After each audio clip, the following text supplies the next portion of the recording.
How do we get people to eat out of our hand? How can we use and get and have people eating out of our hand to grow and supersize our business? That's our idiom or our expression for today. Eating out of your hand is a 20th century expression, so it's a pretty new expression. A gentleman by the name of Joseph Conrad was the first one to write it. In 1915, he used it to refer to people being so tame and docile and going along with something. It was as if they were eating out of someone's hand. Now, when I think of this expression, and I thought it meant more getting a wild animal or converting someone or something and attracting them to you to eat out of your hand. And that probably comes from when my kids were growing up. We used to put out corn for the deer in the winter and feed for the deer in the winter so that they wouldn't starve in our Wisconsin winters. And so they would be in a lineup in the backyard, sometimes as many as 15 or 20 little deer.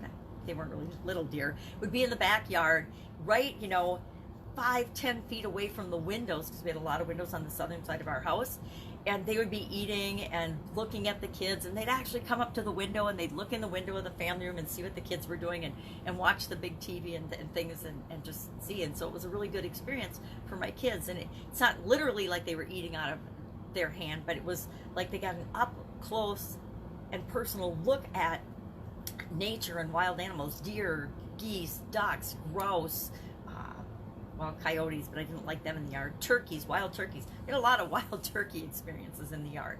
We were building that house. We had them in the garage and they were actually in the house before the walls and everything were up. So that was pretty entertaining. But the kids got a close look at nature, and to me, that felt like attracting nature, and attracting and feeding animals was like getting them to eat out of your hand. But it really refers to tame animals. When you treat them right, they'll eat out of your hand. Or getting somebody to believe or obey or go along with almost anything you say without question.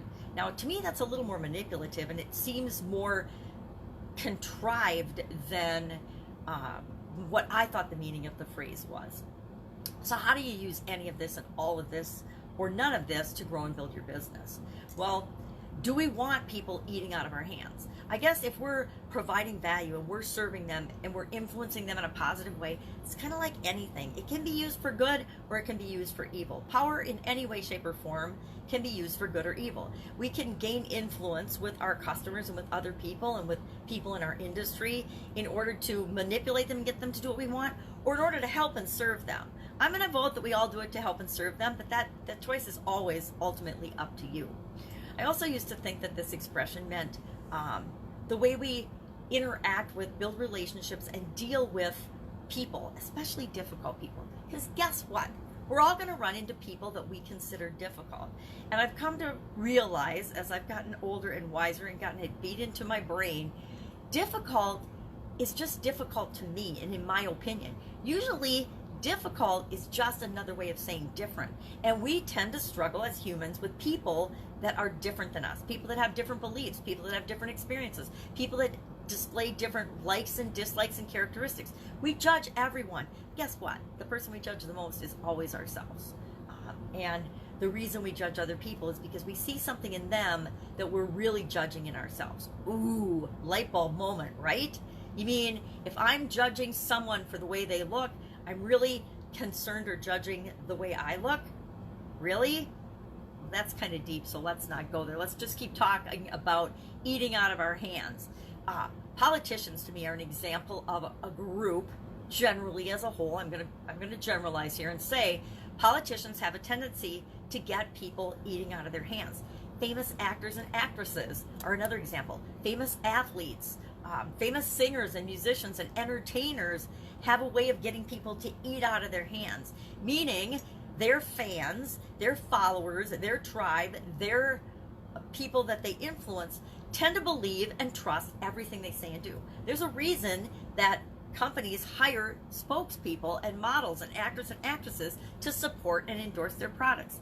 Chances are, and I know this is another reality shock, that the products and services that they're endorsing for money. They're not endorsing because they believe in and use and love those products and services. So I say anything with a star endorsement, always question that. Use your judgment and question, is that really right for you? And we should do that with everything. As we should encourage our customers. Everything we share with people and teach people, and how we solve them, how we solve problems for them, and how we serve them, we want them to love us and be influenced by us and do business with us.